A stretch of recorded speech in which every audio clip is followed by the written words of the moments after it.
Graça e paz, meus amados. Bendito seja o Senhor. Bom dia. Que o Espírito de Deus esteja sobre o seu coração, sobre a sua casa, a sua vida. Mais uma vez, nós estamos aqui na nossa EBD online. Eu tenho certeza que será uma bênção nesse dia. E estamos acompanhando aqui do nosso presbítero Luciano. Por favor, Luciano, cumprimente o pessoal, a turma toda. A paz do Senhor, meus irmãos.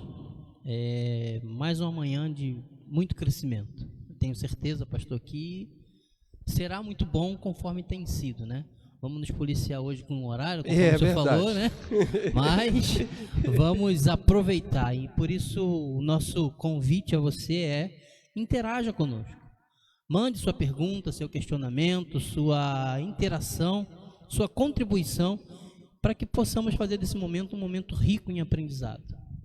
Verdade. E também, juntamente com o nosso presbítero Sandro Lanes, está conosco. Sandro, por favor, cumprimente a turma aí. Paz de Cristo, igreja, tudo bem?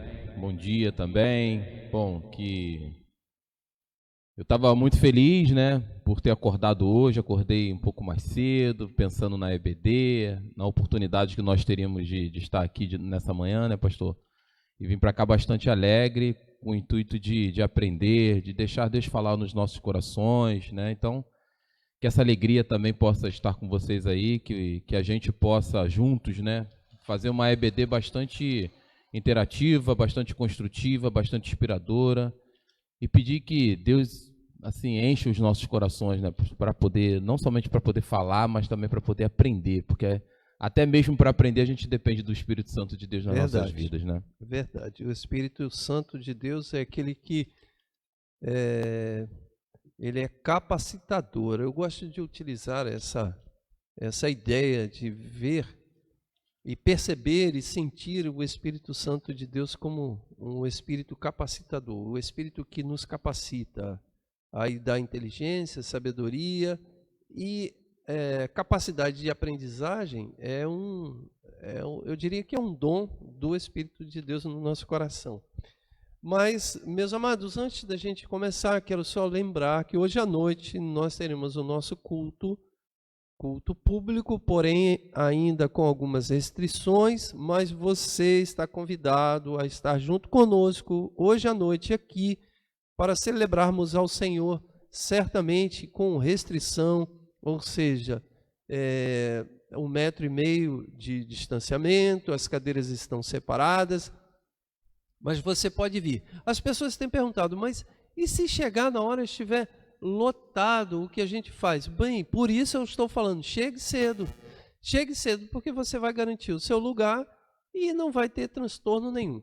Se por acaso estiver lotado, a gente tem algumas ideias. Ou a gente passa na hora emergencial a transmitir ali pelo estacionamento, ou, infelizmente, vai ter que ficar lá embaixo, ouvindo e percebendo lá de baixo. Também a gente pode fazer uma transmissão dali de baixo mesmo, né?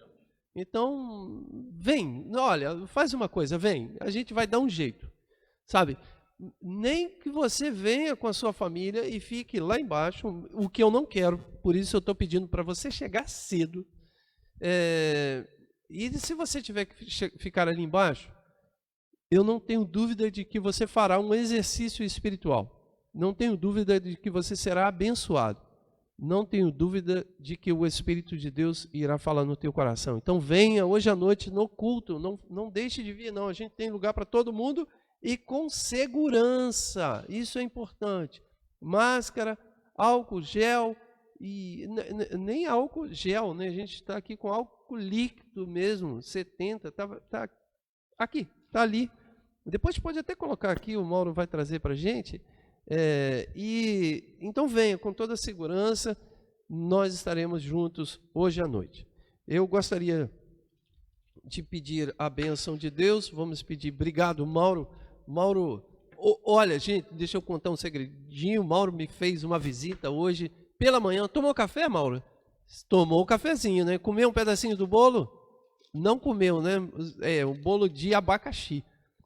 Mas o Mauro tomou um cafezinho comigo hoje lá, porque ele foi me presentear, né? Foi presentear a todos nós, foi conhecer o fundo de quintal. Não,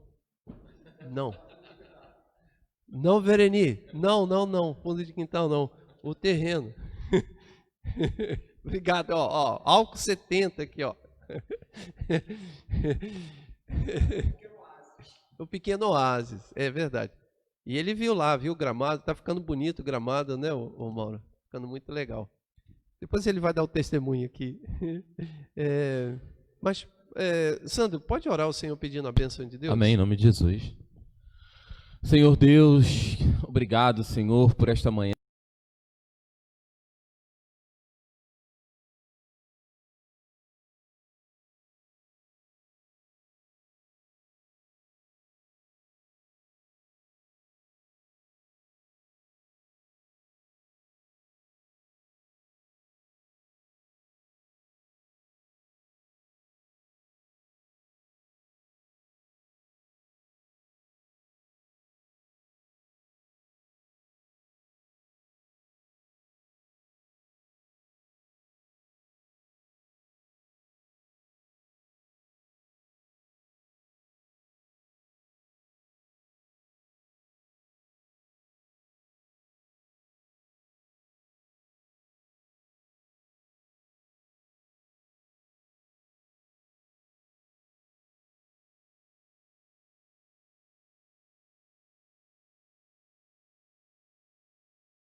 E dessa vez, na verdade, foi o nosso computador. Foi nem a internet, né? O nosso computador que deu problema aqui.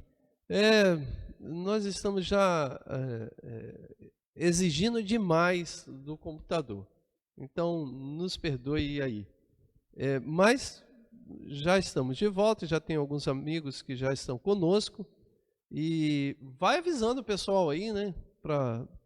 Faça uma coisa também, nós somos poucos aqui por enquanto, né? Daqui a pouco a gente já estava com uma turma boa, já estávamos com 17 conectados e o pessoal foi saindo, infelizmente.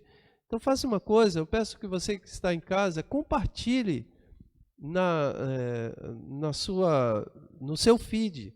Como você faz? Você vai lá embaixo e compartilha, está escrito compartilhar. Você vai ali, clica, e vai ter várias opções lá, compartilhar links, você compartilhe com seus amigos, no seu feed, né, de notícia. Não abra nenhuma sala não, compartilhe apenas, porque você fazendo isso, você alcança mais pessoas.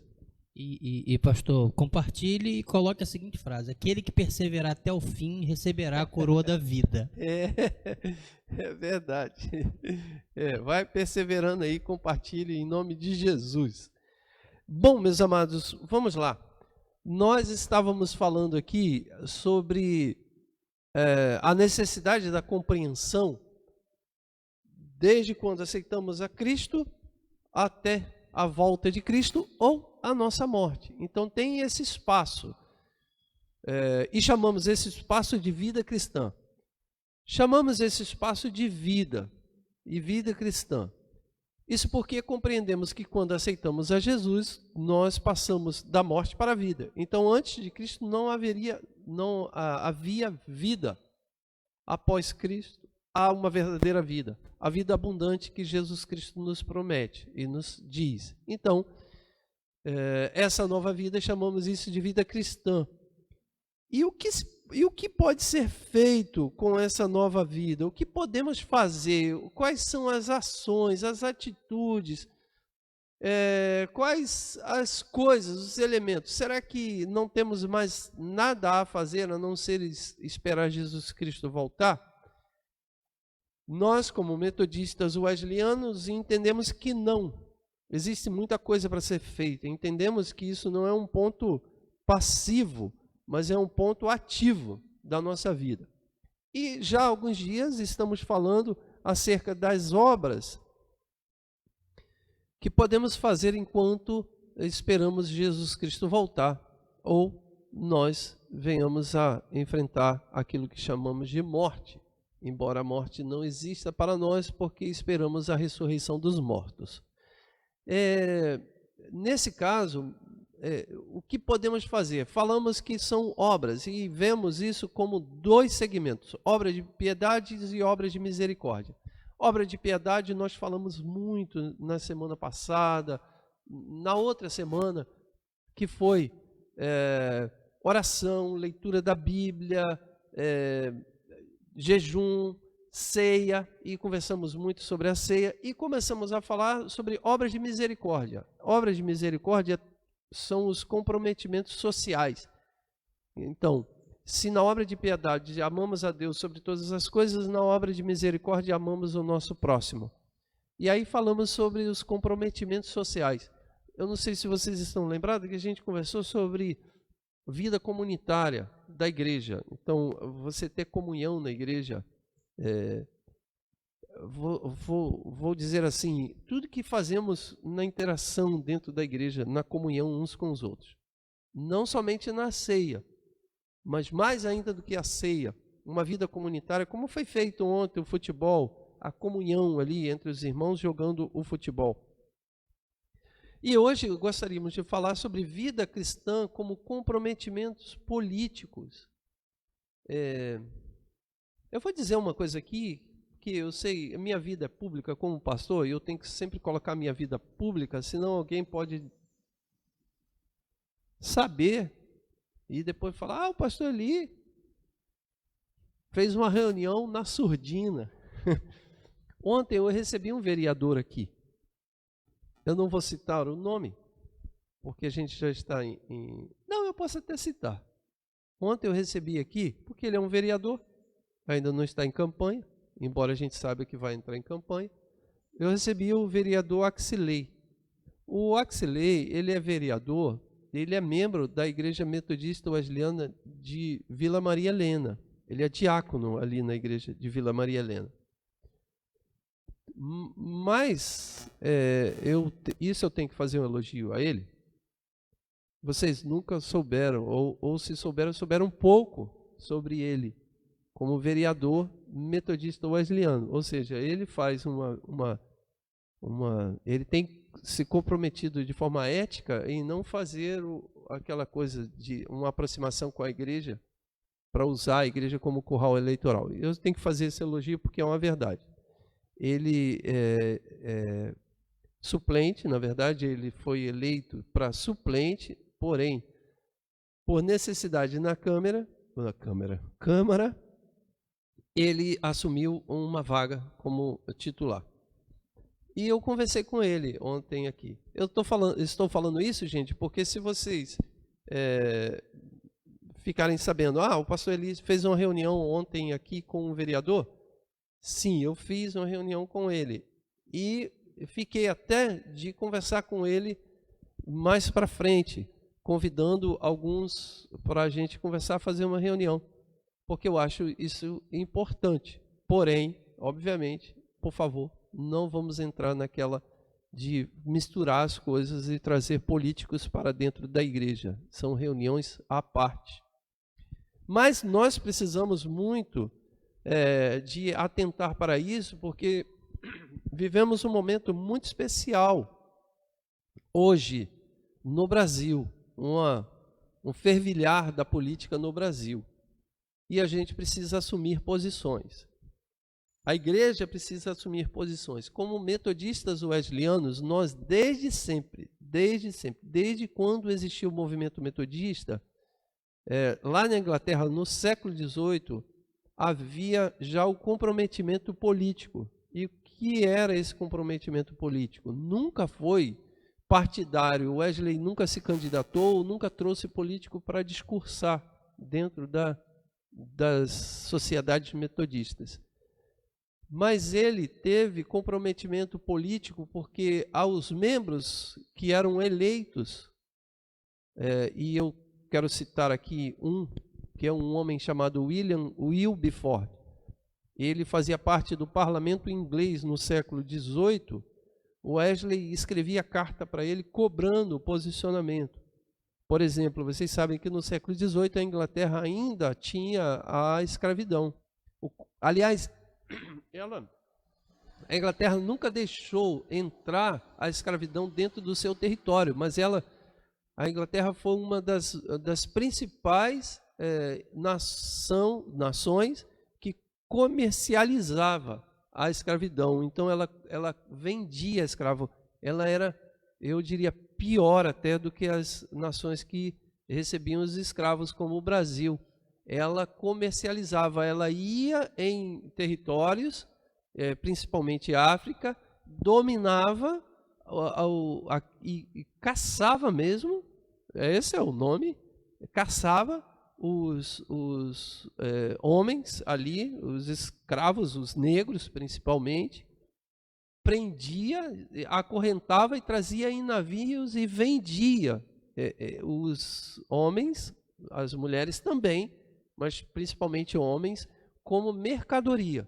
A Inglaterra fez isso durante séculos. E o Wesley, ele cobrava uma posição do William Wilberforce para que ele acabasse com a escravidão. E o Wesley, ele disse assim, eu vou fazer uma leitura aqui.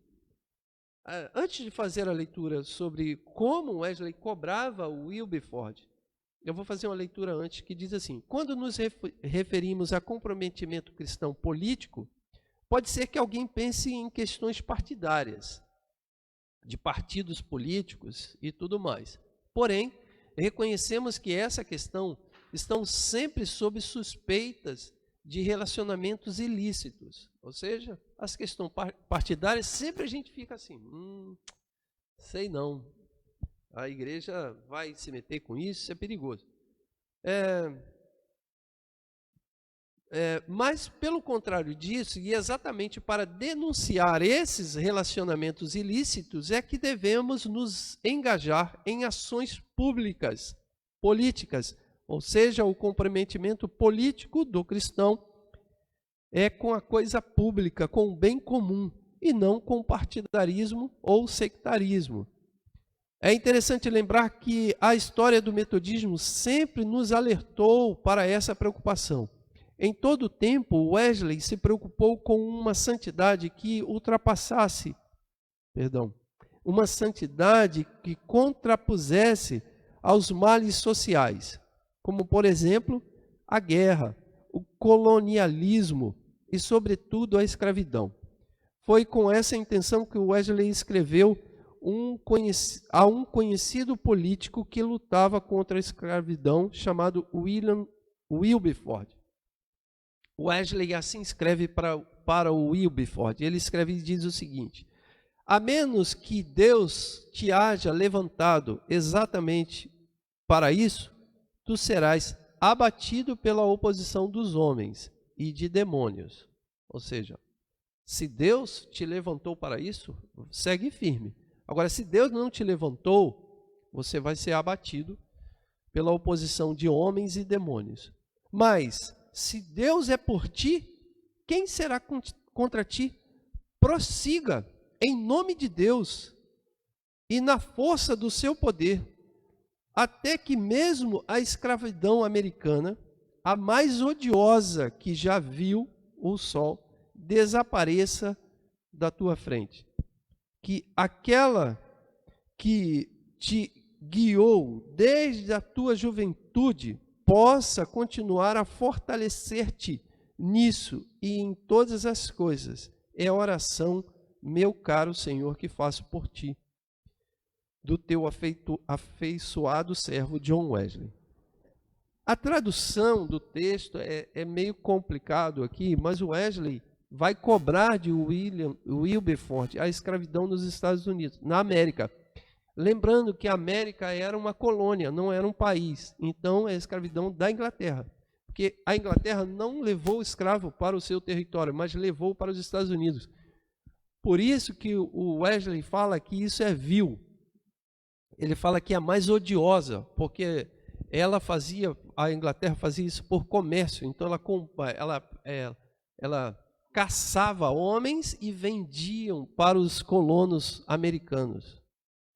E o Wesley, ele lutava contra a colonização e ele lutava contra também a escravidão.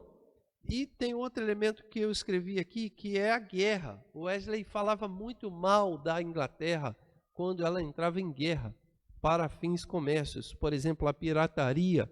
O Wesley combateu durante muitos anos isso. E é a única vez que o Wesley cita uma passagem do Brasil. Foi porque o Brasil, em 1800, ainda não era uma república, era o Império já do Brasil, né? Estava entre o Império, né? O começo do Império e o final da República, porque eu não me lembro quando começou o Império no Brasil. Está faltando o Fábio aqui, né? Para ajudar a gente. Olha só, gente, nós estamos falando no século XVII, então estamos falando no século... século XVIII. Estamos falando o 1700. Então, aí era aquele período ainda da República, do Primeiro Império, aquela vinda de Dom João VI. Não lembro quando Dom João VI veio. Você lembra, Gustavo? Não, né? Mas, enfim. O Wesley vai falar contra um navio de escravo que estava vindo para o Brasil e que foi parado pela Inglaterra, roubado dos escravos. O Wesley vai fazer a denúncia disso. É a única vez que o Wesley cita o Brasil, mas ainda era na mão de Portugal ainda. Então, o Wesley vai tomar posição partidária, ele vai cobrar de pessoas públicas. E escreve, nesse caso, para o Wilberforce. O Wilberforce era uma espécie de deputado, era um parlamentar. A Inglaterra tem um sistema diferente do nosso, é uma monarquia, mas é uma monarquia parlamentarista. E o Wilberforce tinha sido eleito e ele disse, você tem que lutar contra a escravidão aí. Meus amados, foi um pouco que eu fiz ontem com esse vereador. Esse vereador, Axilei, ele já me procurou já há muito tempo atrás para a gente ter uma conversa e eu falei ontem, e eu mandei e falei assim, eu preciso falar contigo. E marquei uma reunião com ele e disse sobre a minha preocupação, a preocupação dessa igreja. E coloquei algumas coisas e fiquei de conversar com ele novamente sobre as nossas preocupações. Quais são as preocupações, amados? Obviamente falei sobre a corrupção. Falei sobre a escola aqui na frente, falei sobre a ideia conservadora, falei sobre os princípios cristãos, e ele é um cristão também, ele compreendeu perfeitamente aquilo que eu quis dizer. Então hoje nós vivemos em um mundo que está cheio de discussões políticas, e a igreja precisa também se posicionar contra isso. É horrível. E eu disse ontem para um político, ontem não, perdão, foi na sexta-feira, foi ontem não. É horrível o que a igreja faz em alguns ambientes. Ela fecha e vai para a rua. Eu vi, gente, igreja indo para a rua com bandeiras para defender um determinado candidato que é corrupto. Eu vi igreja fazer isso. Isso é uma vergonha. Isso é uma vergonha. Mas eu, como um representante público, como pastor, eu posso perfeitamente pedir uma audiência a um prefeito, por exemplo, ou a um vereador, como eu fiz. Não foi uma audiência, mas foi uma conversa. E isso é importante conscientizarmos. Você que está em casa, nós estamos aqui com alguns amigos, com poucas pessoas hoje, porque a conexão caiu. Mas veja, é importante, está vindo aí a eleição de prefeito e a eleição de vereador. É importante você escolher bem o seu vereador. E é importante a gente fazer uma denúncia que poucas pessoas fazem. Que o vereador, ele sustenta a base do partido político. E o partido político se sustenta com dinheiro, amados. Então, um vereador aqui sustenta a máquina. Eu vou dar um exemplo. Você fala mal do PMDB. Eu vou citar aqui o partido, tá? Porque o PMDB é de Michel Temer, e ele foi vice do Lula, foi vice da Dilma, foi vice do Fernando Henrique, foi vice do Fernando Collor. Então, o PMDB está vindo já de muito tempo, já sugando o país. Foi vice dessa gentalha toda. Só que a gente esquece que o vereador do PMDB que está aqui no município de Duque de Caxias é o que sustenta lá em cima. Então, é importante você, quando for fazer a escolha do seu vereador, atentar para isso. Olhar o partido e falar assim, cara, você está sustentando lá em cima. Antes da gente continuar, deixa eu chamar o meu querido Mauro, que vai nos servir um cafezinho que é de praxe. Olha.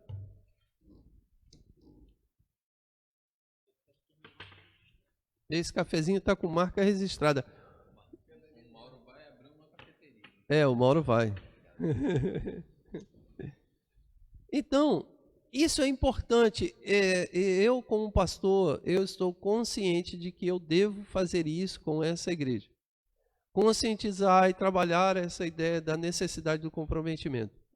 Obviamente, não vou dizer para quem você vai votar e nem vou trazer político aqui. Pastor, o que eu percebo nessa questão toda de política é que o povo brasileiro ele se engaja pouco. Ele procura saber pouco sobre política, porque para você conseguir ter um voto saudável na corrida eleitoral, né, eu gostei muito de uma definição que foi dada há muito tempo atrás aqui, até pelo senhor mesmo, sobre a diferença de política com corrida partidária. Né? Mas a corrida partidária ela é dos políticos, né? Mas a política é importante que nós entendamos e falemos mais sobre ela. Exatamente para a gente poder saber quais são os nossos direitos. A Bíblia fala que a gente comete o pecado por não saber. Desculpa, como é que é aquele versículo que fala? Estava na minha língua agora. Errais por não conhecer as Escrituras. Né? Mais ou menos isso, né, que fala. E a gente acaba fazendo isso no nosso cotidiano também, na política, por não conhecer sobre política. E aí nos deixamos levar na corrida partidária por qualquer promessa, por não entender o que é política. Então, acho que o povo brasileiro, eu acho que vem tendo uma mudança.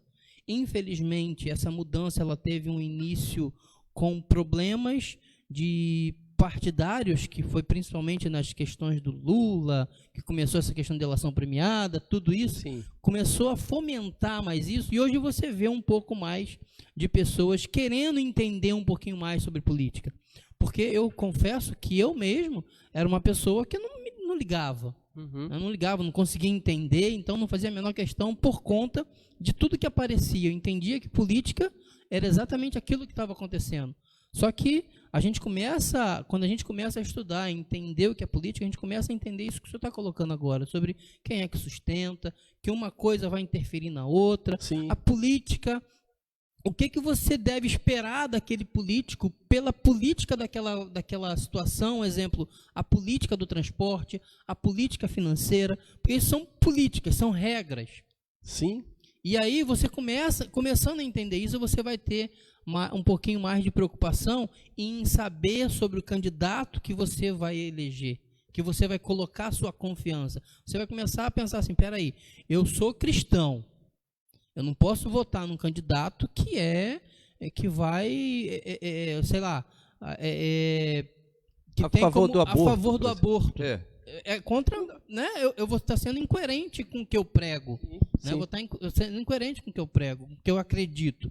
Então, começo a entender e não me deixar levar, principalmente, pelas promessas em determinadas situações de um mineiro de tijolo, um jogo de camisa, né? E eu vi muito isso acontecer. Que é o que acontece. Luciano. Né? É o que acontece ainda. É o mineiro muito, de tijolo infelizmente. para a construção de uma igreja.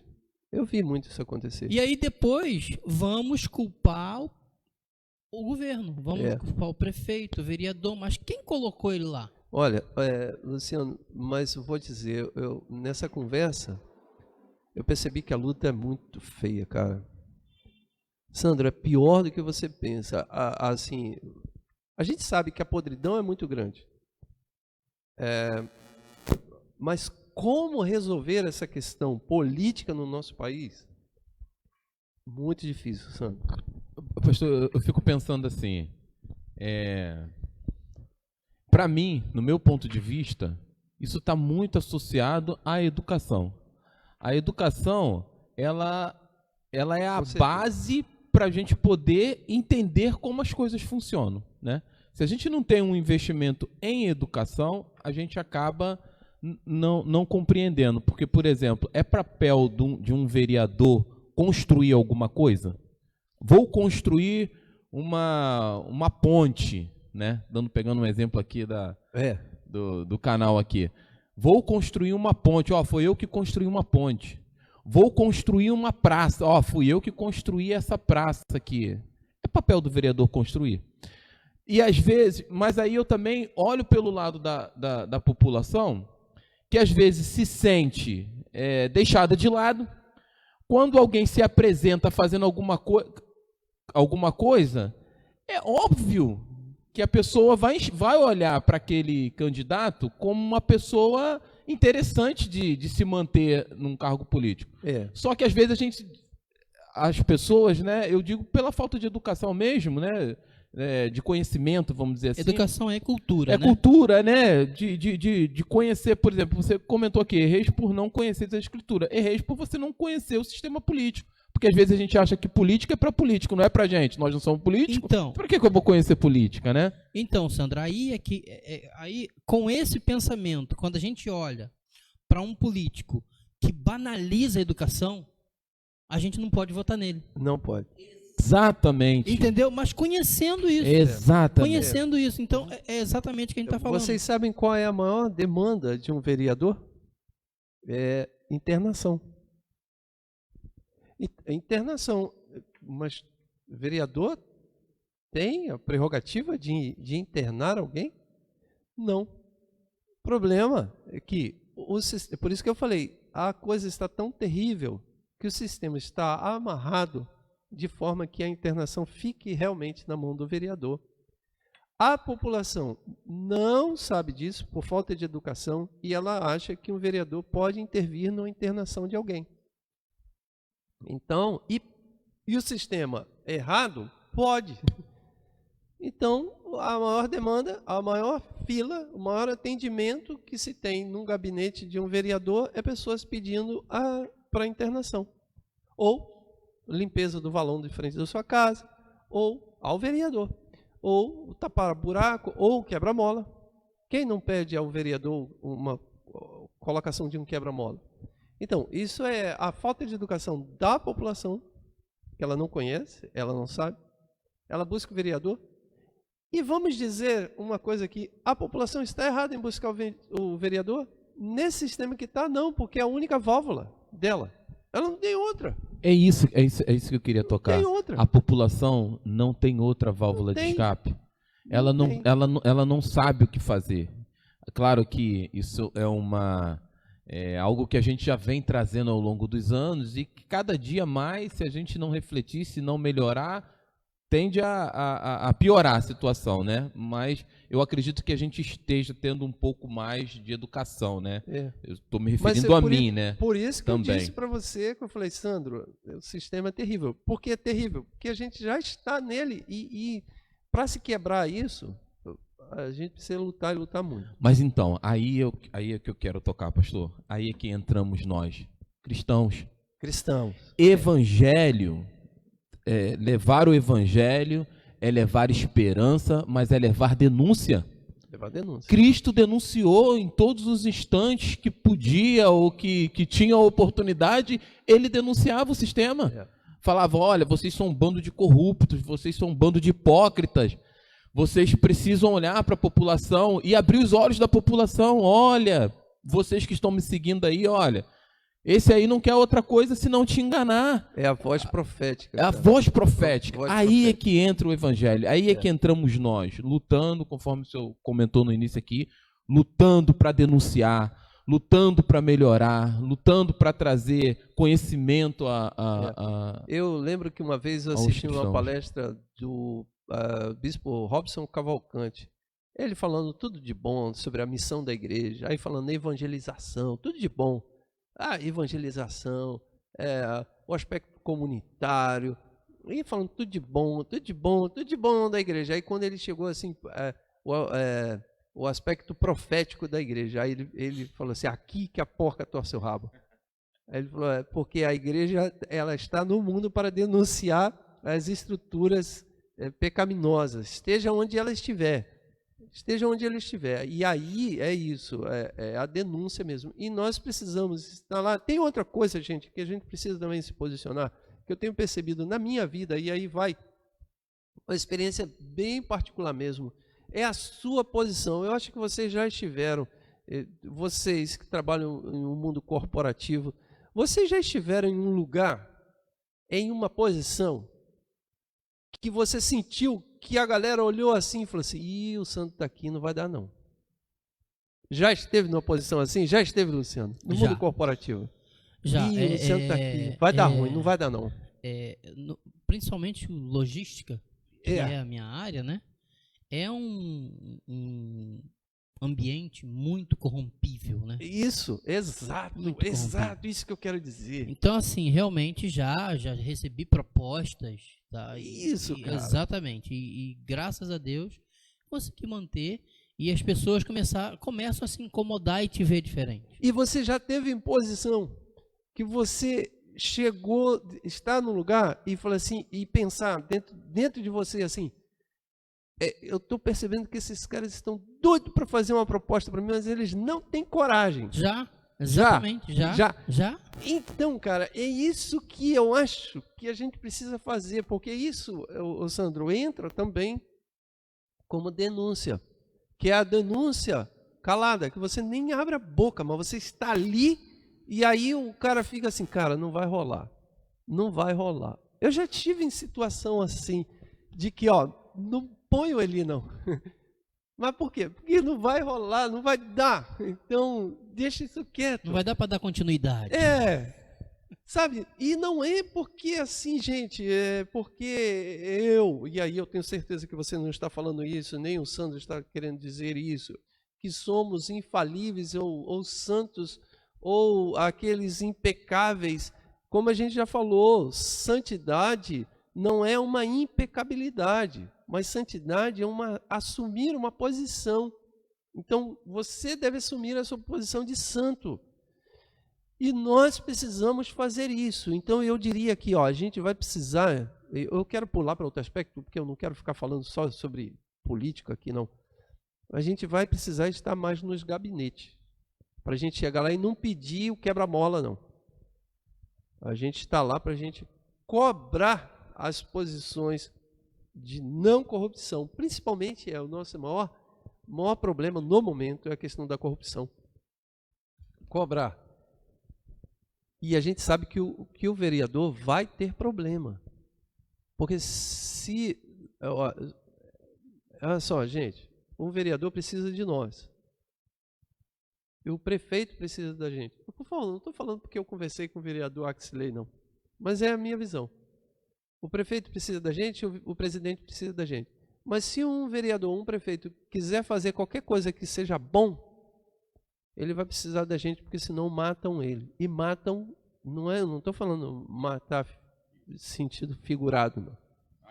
De verdade.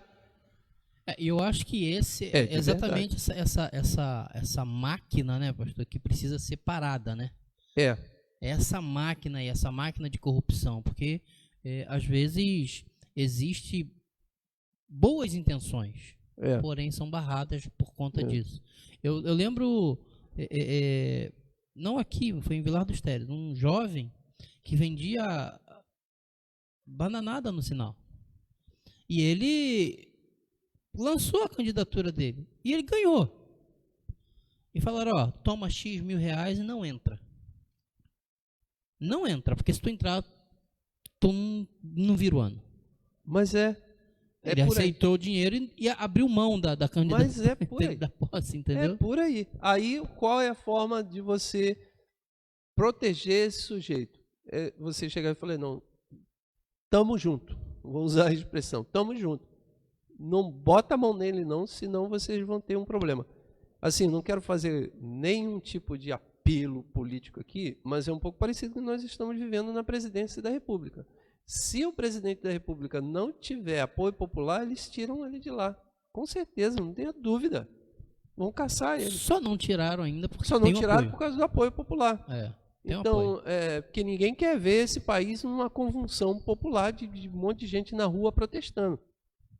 Então, a gente precisa fazer isso, tomar posições. Então, nós iremos escolher candidatos decentes, honrados e honestos e vamos seguir em frente. Mas a Cláudia, deixa eu comentar aqui a Cláudia. Por favor. Cláudia do Maura disse assim: é muito sujo este meio, está difícil encontrar uma pessoa boa. É verdade. É que tenha pessoa e quando tem a pessoa é impossibilitada de fazer as coisas acontecerem, né? É verdade. O Mauro colocou assim: não podemos nos apartar da política, temos que nos educar politicamente, até para pôr em prática a nossa vida cristã, conhecidos como somos libertos, né? A Vereni colocou assim: quando refletimos a imagem de Cristo, o ambiente onde estamos muda. É aquilo que a gente estava falando antes da proposta, né? Que você chega lá, o cara fica assim, caramba, não vai dar ruim, não vou poder trazer ele para mim, porque é a imagem que você está refletindo. E a Juliana Ambrussessi diz assim: as más condutas corrompem os bons costumes. Então, se corromper isto está dentro da pessoa, não é influência de fora. E é isso, pelo menos os comentários por enquanto, beleza. Né? Gente, deixa eu seguir aqui, porque eu não quero me ater somente a essa, eu só fiz uma introdução aqui acerca dos problemas políticos e da necessidade também da gente se aproximar, e a gente precisa estar nos gabinetes, não para... inclusive, por favor, me perdoe. Eu estou querendo pular, mas quando eu tive a conversa com o vereador, eu falei para ele, olha, cara, eu vou falar igual aos políticos sem vergonha. Eu não quero nada de você. Aí ele ficou rindo, eu falei, mas é verdade, não quero nada. Nada. Eu só quero, na verdade, dizer o que a gente pensa. E aí eu abri uma conversa e um diálogo, foi muito interessante. Mas vocês perceberam, gente, que os metodistas sempre tiveram engajamento político desde o Wilberforce. Então, como vimos, o Wesley tinha um posicionamento político claro, bem definido, ao lado e compromissado com os ensinos bíblicos de promoção da justiça social. Serve, portanto, de alerta para nós no tempo presente de que devemos utilizar nossas armas em Cristo para exercer o nosso papel cristão de promover a justiça em nossa terra. Em resumo, o que queremos demonstrar é um comprometimento político cristão que sirva para uma vivência de uma espiritualidade saudável. Poderíamos dizer que todo cristão deve se engajar em tudo quanto visa a organização da cidade, da polis, da política, da sociedade de um modo geral. Então, uma espiritualidade saudável, uma espiritualidade, ela é clara, ela não é entorpecida pela fantasia. Se você quer ser um cristão em todas as áreas, olha, guarde isso que eu estou falando. Em todas as áreas, você deve estar aberto para o mistério de Deus, no sentido do milagre, da revelação, da palavra profética, do experimentar Deus em onde você é arrebatado, o teu coração é arrebatado, o teu espírito é tomado completamente por uma alegria e que invade a tua alma, desembocando no teu corpo e dá arrepios, e você entra em períodos de choro, de lágrimas, de glorificar a Deus, e às vezes falando em uma língua desconhecida.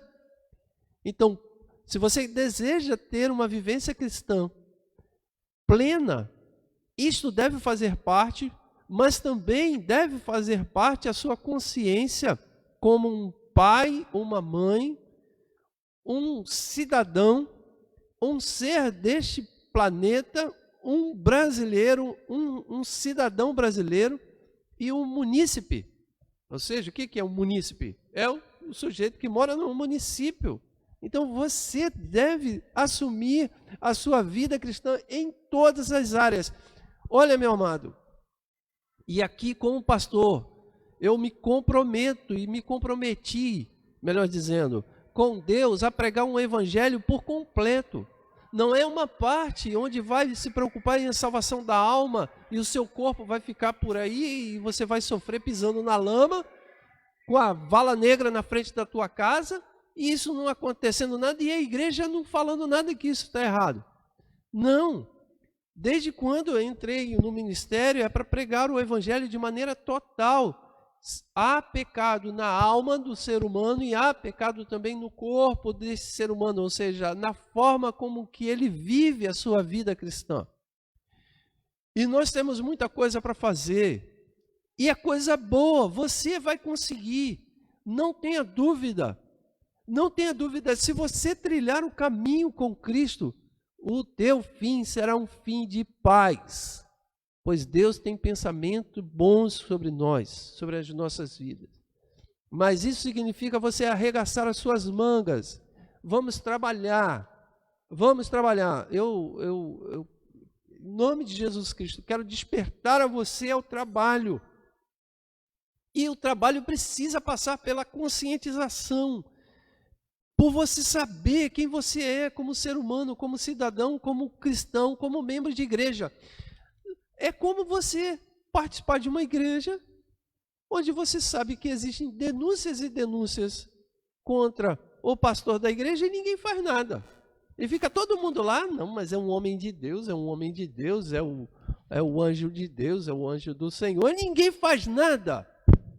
Ninguém faz nada, todo mundo sabe da posição do pastor, que é um sujeito corrupto, e a igreja não faz nada. Ora, eu quero dizer que a igreja é tão culpada, tão pecadora, quanto o pastor que está pecando.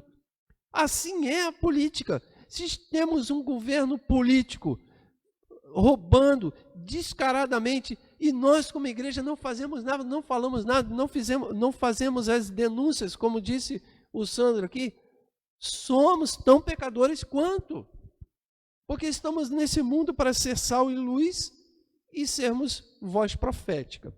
A Bíblia tem um versículo que fala: quem sabe o bem que deve fazer e não faz, peca. Exato. Já pensou? Olha, eu com esse versículo na minha cabeça, me perdoe aqui eu trazer para mim, mas é a minha posição. Eu como um pastor, não conscientizar a igreja nesse sentido e não trabalhar isso sabendo de que isso é um bem para a igreja e não fazer isso. Então, talvez alguém poderia dizer, mas olha, a lição de hoje está falando sobre política. É verdade, mas... E é interessante, pastor, porque essa última fala do senhor, porque a igreja precisa entender que infelizmente, alguns, não quero falar de outras igrejas, mas dizem que nós não devemos nos meter com isso. Que é para não se comprometer com as coisas da terra, né? Mas a Bíblia mesmo fala que nós devemos orar pelos governadores, ou seja, isso é uma preocupação política. Isso é uma preocupação com o todo, né? Não é só com vamos viver depois que Jesus voltar. Vamos viver agora. E no agora você vai ter esses problemas aí para poder cuidar. Exato. E existem tantas coisas que a gente pode fazer. Gente, eu sonho mesmo. Eu sonho com um país melhor. E não é de agora não. Desde moleque, desde criança. Quando eu era... Eu estudava no Sara Faria Braz. Eu ficava olhando assim, nações organizadas, aquilo eu ficava assim, meu Deus, por que o nosso país não pode ser assim? Por que a gente não pode ser desse jeito? Eu lembro disso. E eu sonho com um país assim, mais organizado. A começar por mim, como diz a canção. Então, em resumo, o que queremos demonstrar é um comprometimento político cristão que sirva para uma vivência da espiritualidade cristã saudável. Poderíamos dizer que todo cristão deve se engajar em tudo quanto visa a organização da cidade, da polis, da sociedade de um modo geral. O cristão é igualmente responsável pela criação de estruturas justas, de leis adequadas que levam à fraternidade e à partilha dos bens e à justiça social.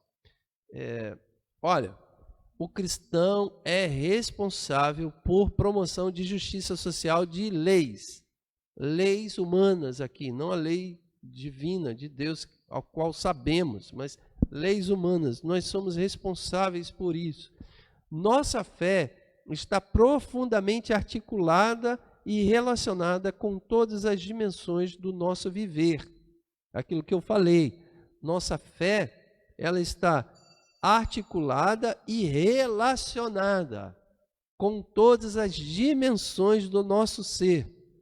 Não somos um ser de apenas espírito. Na antropologia cristã, nós aprendemos, a teologia trabalha isso, sobre antropologia. O que é antropologia, gente? Não vou esticar, não. Mas o que é antropologia? Antropologia é o estudo do ser humano. Antropo é homem e logia, estudo. Então, estudo do homem. Então, na antropologia, estuda como quem é o homem, como é estruturado ele, quem ele é. Então, na antropologia, existem várias versões. A filosofia fala do homem na perspectiva filosófica, a psicologia na psique, a sociologia na sociedade. A Bíblia tem uma antropologia. Ou seja, a Bíblia diz quem é o homem e o que é o homem, como o homem é composto.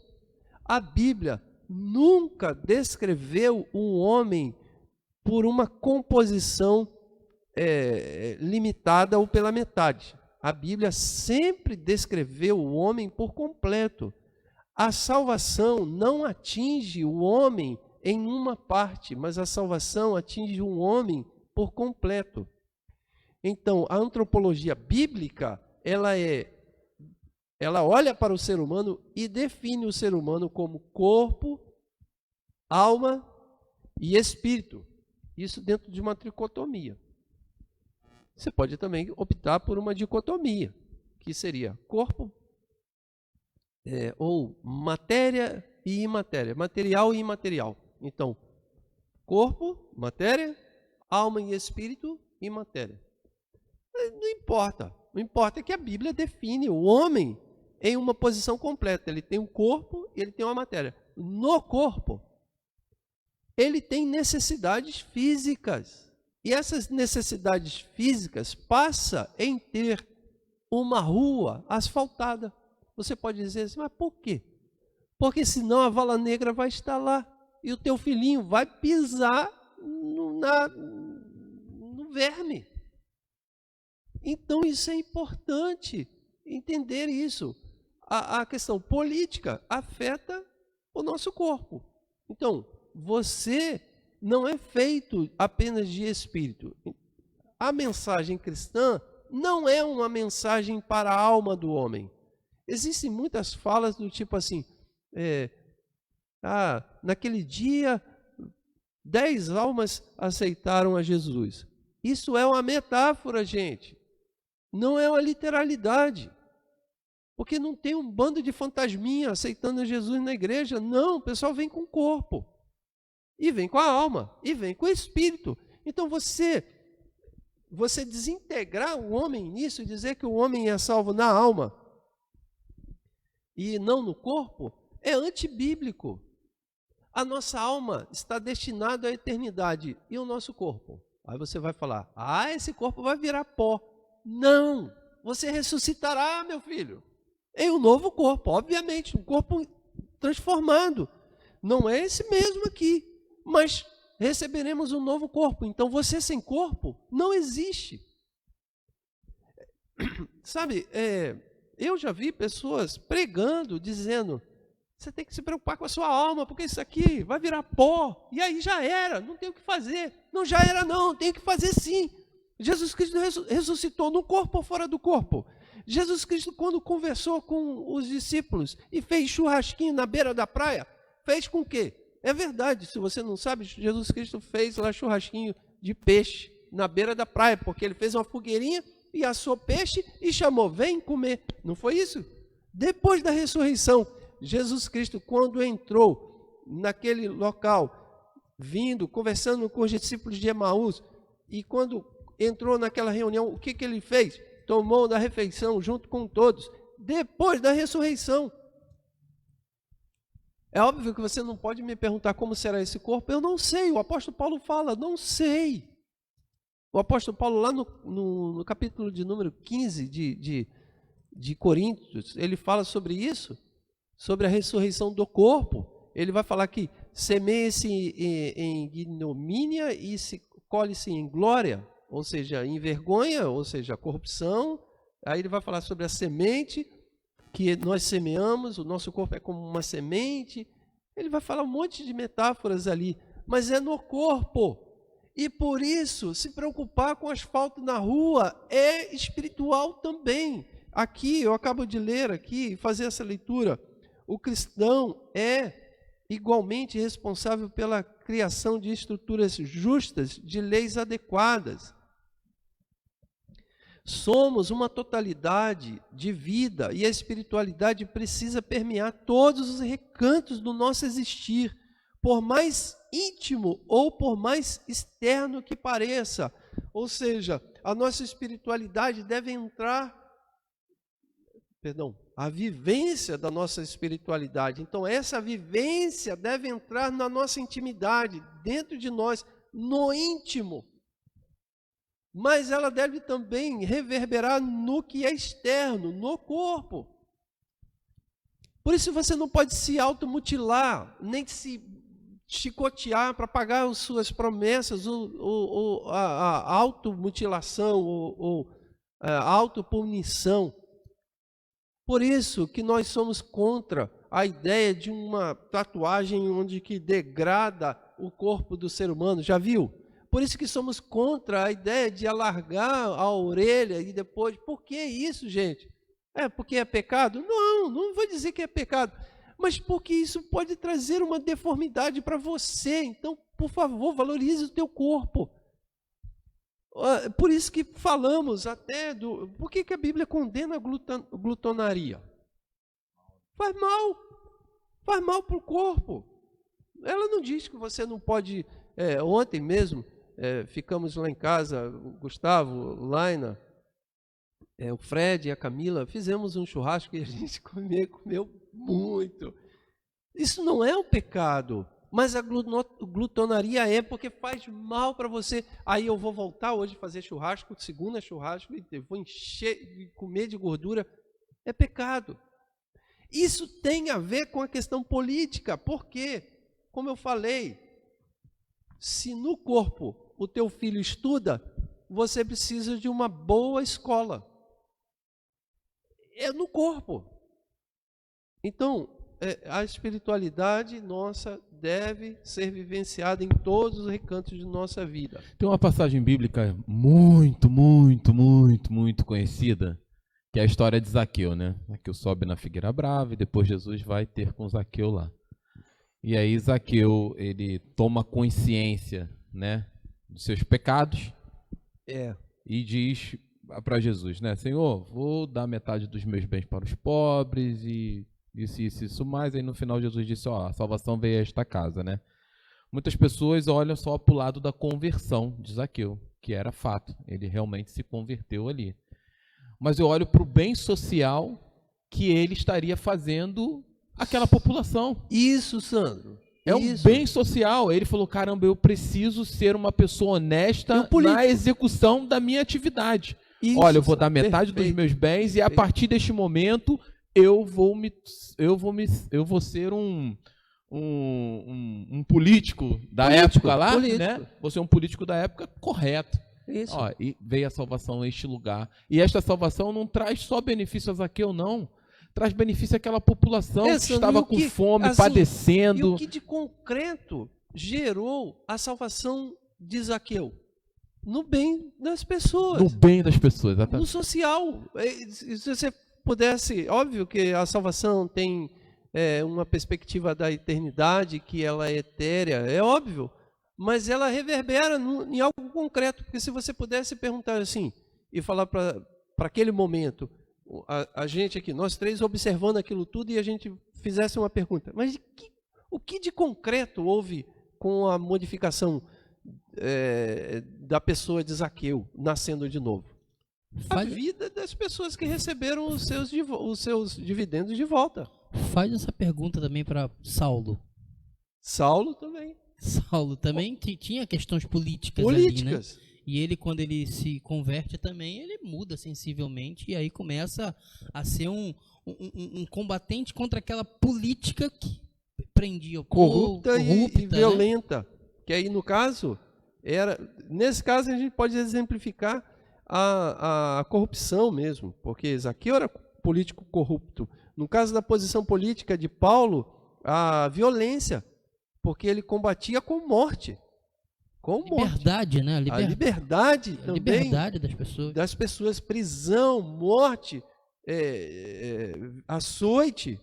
Então, a mudança, ela causa uma ação política do bem comum. E as pessoas até criticaram a Jesus, né? Pô, tá Jesus lá na casa de um pecador. Publicano. Não sabe o bem que ele estava fazendo. É maravilhosa a salvação.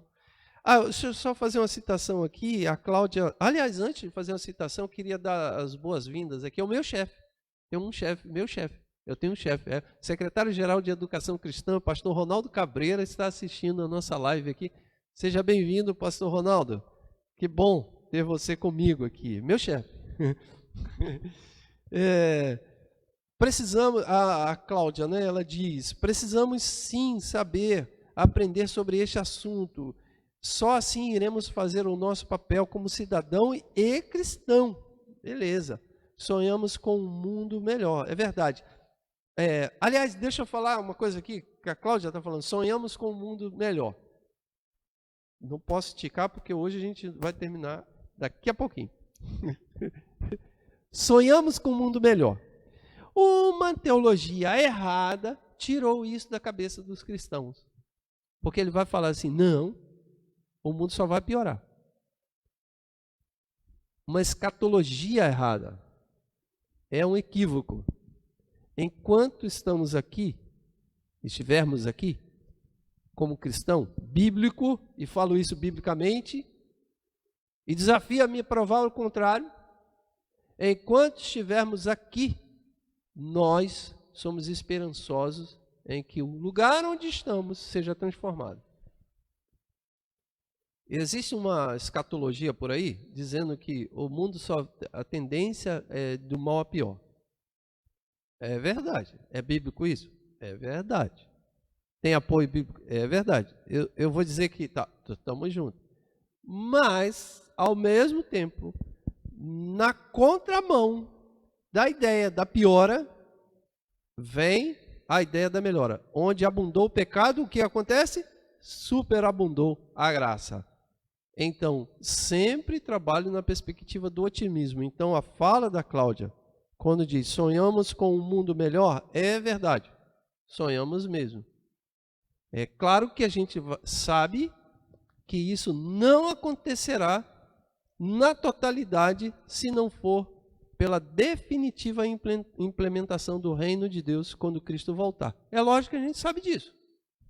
Até porque, pastor, nós falando de política, né, que é uma força que rege, né, acaba regendo o país, né, por melhor que seja o candidato, ele nunca será perfeito.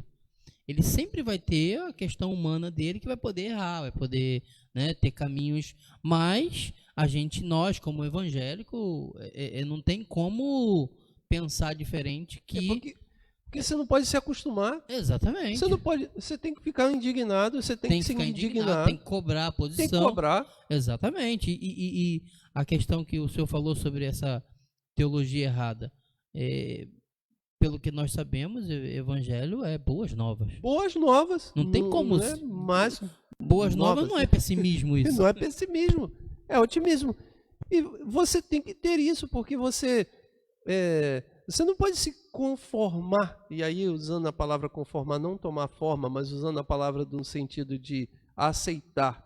Você não pode aceitar este mundo do jeito que está e você não se contrapor com ele com uma possibilidade de uma mudança. Porque você não pode se contrapor ao mundo que jaz no maligno, dizendo assim, não tenho que fazer. Não, você tem que se contrapor dizendo, não tenho que fazer. Eu acho, pastor, que um dos grandes... uma das grandes confusões que se faz quando se fala de política é entender que, para se falar de política, o político...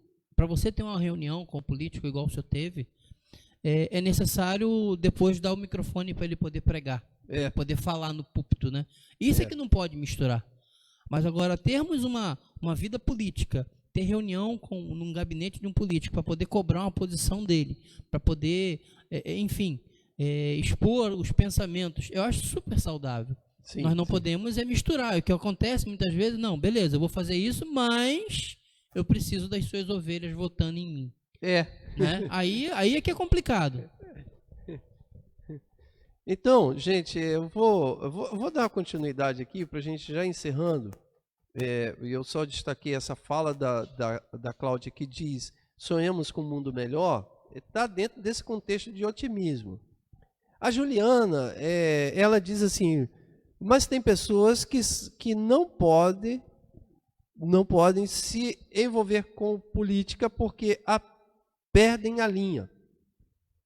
Mas todos nós devemos estar atentos às leis. Tem gente que vende seu voto. Não estão nem aí para analisar as propostas. Deixa eu ver aqui mais. Analisar as propostas. Cadê? Perdão. Tem gente que vende seu voto e não estão nem aí para analisar as propostas do eleito. É verdade, Juliano. Olha só. Tão corrupto quanto o político é o sujeito que vende o seu voto. Como é que se vende o voto? Vende-se o voto por uma troca de qualquer coisa. Você troca. Vende-se a igreja inteira. Às vezes o sujeito vende como um curral eleitoral, ele vende a igreja inteira, como você falou, a proposta do político. Deixa eu caminhar aqui. A Juliana me fez uma pergunta aqui. Pergunta não, ela falou brincando aqui. Meu filho me perguntou sobre fazer tatuagem e eu disse a ele que se Deus quisesse que já nascíamos todo pintado. Isso é um assunto muito polêmico, Juliana. Eu já participei de eventos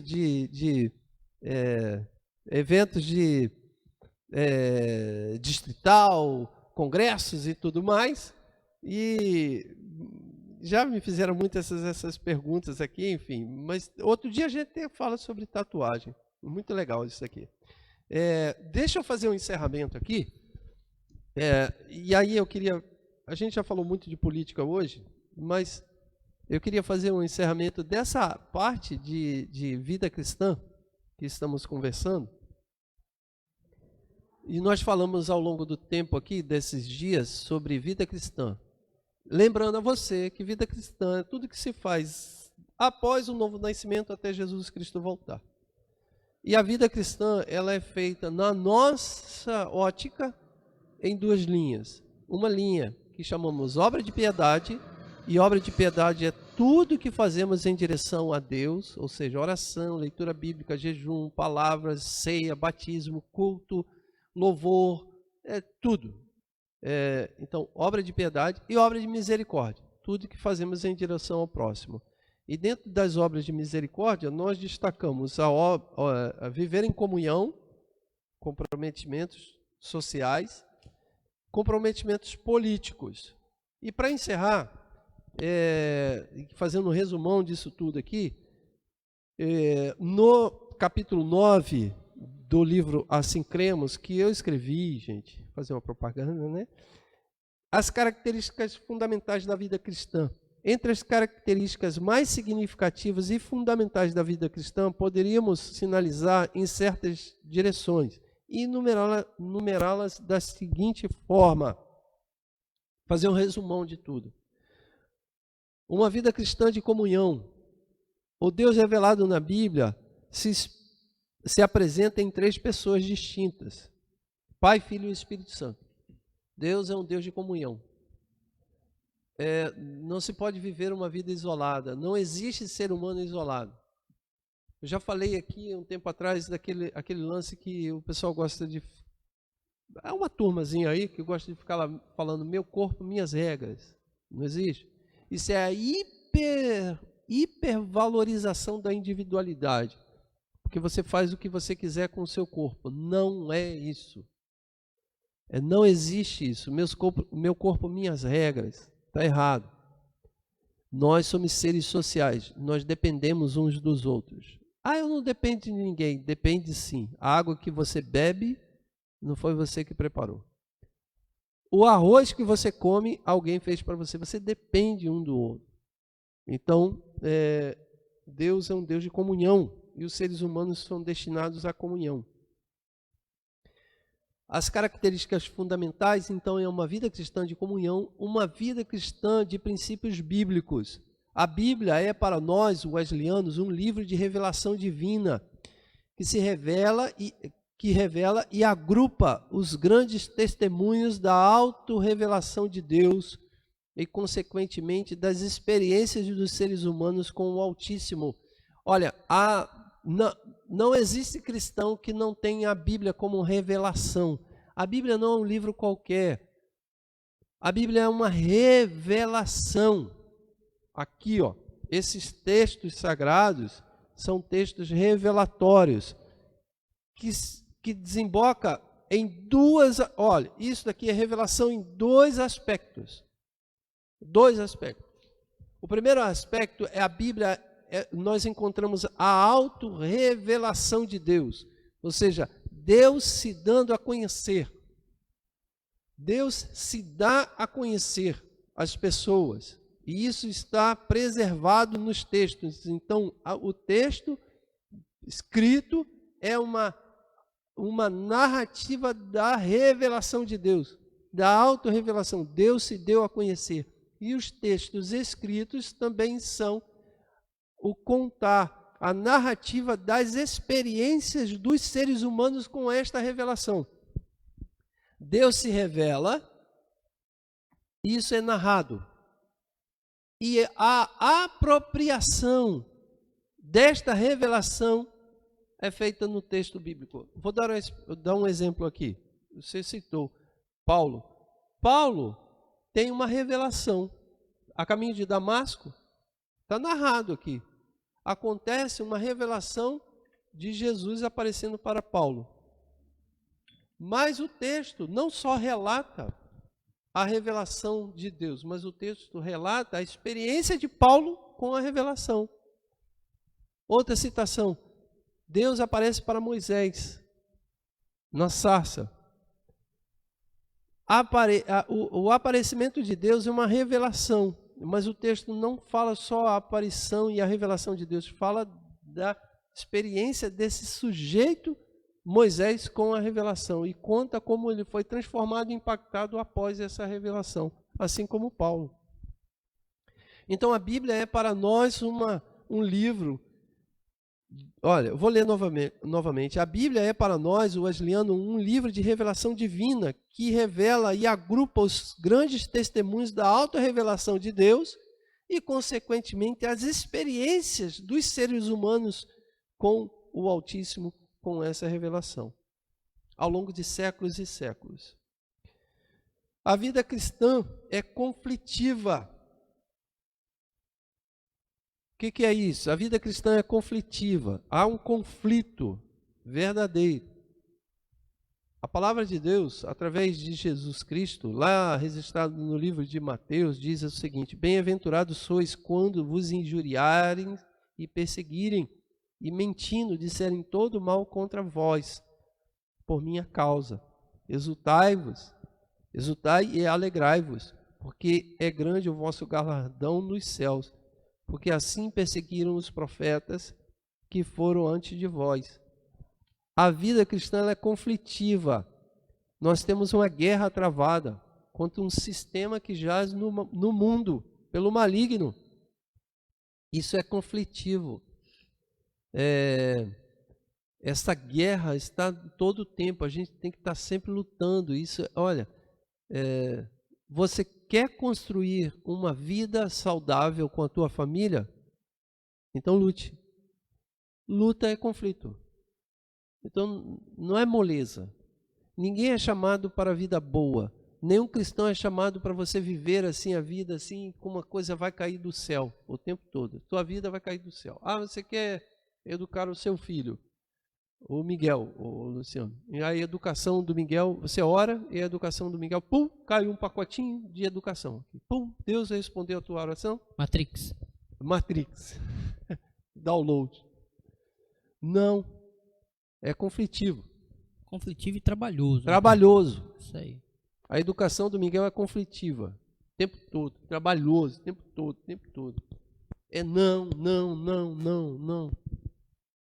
E aí, às vezes, não é só não, é sim também. Então, é trabalhoso. A vida profissional, acadêmica, tudo é conflitiva. Então, eu vou encerrar aqui, ó. A vida cristã, ela é uma vida de comunhão, de princípios bíblicos. Ela é uma vida conflitiva. Ela é uma vida eclesial. O que eu quero dizer? Leiam o capítulo 9. Eu não vou falar de todo ele aqui, não. É uma vida eclesial, então vou dizer para você, é uma vida na igreja. Para desse negócio de Cristo em casa. Não existe esse negócio. É na igreja. Cristão tem igreja. Cristão não vive perambulando em igreja por igreja, não. Ele tem a sua comunidade de fé, ele tem o seu local. É exatamente para ter os seus conflitos. Porque a vida cristã é conflitiva. Então, pare desse negócio de ficar perambulando por aí afora. Escolha um lugar onde tem uma vida saudável, são honestos, são corretos, a igreja é pura, tem uma sã doutrina, a liderança não é corrupta. Fica ali, meu irmão. Vai para lá. Então a vida cristã ela é eclesial. E a vida vai cristã... para lá ou vem para cá. Ou vem para cá. Vem para cá. Boa, Sandro. A vida cristã é contemplativa. Ou seja, ela é uma vida de adoração, de louvor e de exaltação. Ela contempla a Deus. Então ela louva a Deus em tudo. Chegamos ao final aqui, e se você desejar, eu posso repetir isso várias vezes para vocês, e se vocês desejarem comprar o livro, tem aqui a Vida Cristã. Talvez eu escreva um livro só disso, quem sabe, hein? Só falando sobre isso. Uma boa ideia. Dá um livro. Dá um livro, uma boa ideia. Então, gente, eu queria agradecer aqui a paciência de todos. A gente caiu, ficou muito tempo fora, nem sei que horas tem. Que horas tem? 11h40. Então a gente errou aqui o tempo porque a gente ficou quase que meia hora de fora. Mas até que a gente faria dentro daquele tempo combinado 1h e, sei lá, 1h15, 1h20 de live. 1h11. Então, obrigado, gente, pela paciência. Nós não queremos atrapalhar o seu almoço. E semana que vem nós iniciaremos um novo tema de EBD. Amém? E eu queria deixar aqui a oportunidade para o Sandro fazer as suas despedidas aí, fazer um comentário. Sandro, fique à vontade. Amém. Eu queria só fazer uma leitura aqui. Eu confesso que eu gosto muito dessa passagem, que é a passagem do Sermão da Montanha, né? Maravilhoso. Ele traz ensinamentos assim sensacionais, né? E 2 pontos. Primeiro é um em que Jesus, depois de falar das bem-aventuranças, ele fala: vós sois a luz do mundo, não se pode esconder uma cidade edificada sobre o monte, e nem se acende a cadeia e se coloca debaixo do alqueire, mas no velador, e dá a luz a todos os cristãos. Isso. Eu acho que Cristo está chamando a gente aqui, né? Está instituindo aqui, juntamente lá com a grande comissão, de levar o evangelho. Ele está nos chamando aqui a um compromisso de nós sermos a pessoa que dá sabor, que dá esperança, que traz modificações, né? Que traz alívio às pessoas que precisam, né? Então, o evangelho de Cristo é um evangelho que dá sentido à vida. Então, Cristo está nos chamando aqui para que nós demos sentido à vida. E aí, eu queria pegar aqui, quando Jesus também estava lá ensinando os seus discípulos a orar, ele disse assim, né, Pai nosso que estás no céu, santificado seja o teu nome, e aí ele complementa, venha ao teu reino, seja feita a tua vontade, assim na terra como no céu. Eu faço uma pergunta, qual é a vontade de Deus aqui na terra? É que nós vivamos mal? Que nós vivamos, conforme o senhor disse, né, com a vala passando na frente, e a gente tendo a nossa saúde comprometida por uma série de problemas sociais? Acredito que não. Então, que realmente a vontade de Deus ela possa vir sobre as nossas vidas, né? Que a gente possa ser sal, mas que a gente possa lutar juntamente com aquilo que Deus Ele sonhou para cada um de nós. Não desistamos dessa vida aqui na terra. Claro que temos algo melhor preparado, algo que não subiu ao nosso coração. A gente não sabe nem explicar, né? Mas, cara, a vida é um dom, pastor. É um dom. É um dom que Deus me deu e eu não posso pegar esse dom e enterrar. Eu tenho que viver ele, eu tenho que desfrutar de tudo isso que o Senhor Deus ele fez para mim, né? Então, que sejamos sal e que tenhamos entendimento que o que Deus quer para nós aqui nesta vida é o melhor. Sandro, Amém. tem tanta coisa boa para a gente fazer, cara. Eu tô assim bem otimista na construção, apesar de saber dos grandes desafios que temos, sabe? Mas eu estou bem otimista com aquilo que a gente pode fazer nas nossas vidas e depois isso acontecendo nas nossas vidas, quando nos reunirmos para bem dizer ao Senhor, isso vai explodir em adoração e louvor maravilhoso. Como será no culto hoje à noite? Meu querido Luciano. Pastor, um assunto bem interessante, né? Acho que teve bastante elucidação sobre a postura, a posição do cristão perante a política. Acho que vale a pena entrar mais no assunto, né? Para a gente poder realmente fazer a diferença, né? Nesse mundo que está precisando, né? De uma postura de alguém que seja direcionado por Deus como a igreja é. Né? Então, verdadeiramente, um assunto bem bacana. E assim eu espero que todos tenham gostado. Eu espero que tenha abençoado a todos, né? Eu queria fazer aqui aliás, deixa eu ver se eu acho aqui, porque essa semana eu postei uma coisa na internet. Aliás, eu postei no Instagram, postei no Facebook, postei no Twitter e postei também no WhatsApp. Eu queria fazer essa leitura disso que eu postei aqui. Olha, Eita, caramba. Cadê aqui o meu? Isso. Cadê? Isso. Aqui, ó. Eu postei assim, ó. Pais presentes que protegem suas famílias. Mães que participam da educação de seus filhos. E filhos que atendem aos estímulos e se espelham nos pais, formam um cordão de 3 dobras que aves de rapina odeiam. O que eu quis dizer com isso, gente? Existem aves de rapinas. Aves de rapinas aí, que estão tentando de todas as formas roubar os nossos filhos. Mas para isso precisa de uma posição dos pais presentes, ou seja, pais, e aí eu coloquei aqui pais no sentido masculino, o pai presente, e a mãe que assume a educação dos seus filhos. Eles odeiam isso, as aves de rapina. Você sabe de quais são as aves de rapina que eu estou falando? Vamos orar, vamos agradecer a Deus. Meu querido presbítero Luciano, pode fazer essa oração? Com certeza. Eu tenho acompanhado a Milena no trabalho do departamento infantil, tenho conseguido algumas ajudas. E uma das coisas que tem chamado bastante atenção é exatamente a questão de fazer com que os pais participem. Foi isso que eu quis. Exatamente. Então achei muito bacana o senhor falou, que está vindo bem ao encontro, né, do que está sendo feito.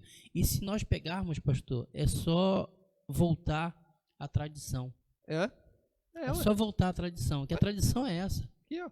Né? Aqui. A tradição é pai e mãe cuidar da educação do filho, né, cuidar para que eles não sejam surpreendidos.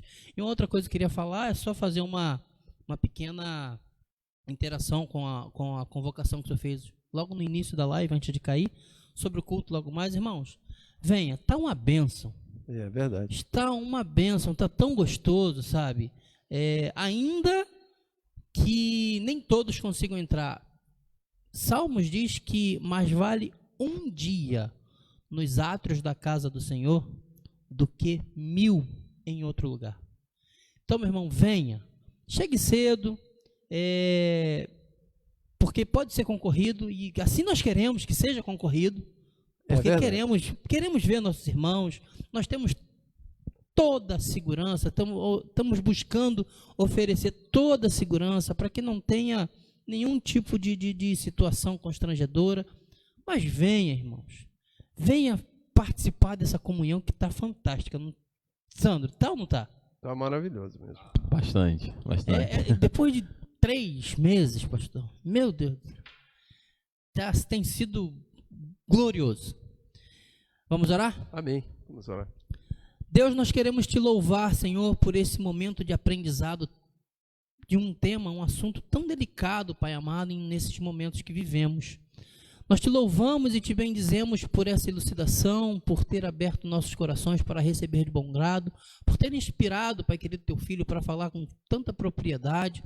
E assim, Pai amado, nos dá o crescimento que precisamos ter neste dia para enfrentar essas situações que vêm acontecendo na atualidade.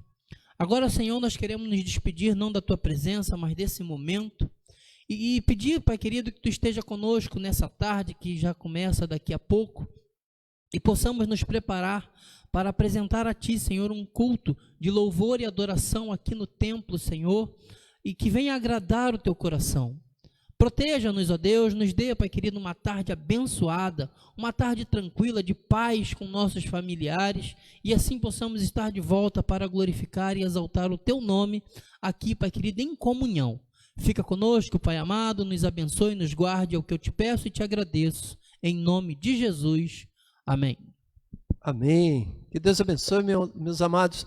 Não esqueçam, logo mais 19 horas o culto. Então estaremos aqui todos reunidos no nome de Jesus. Paz do Senhor.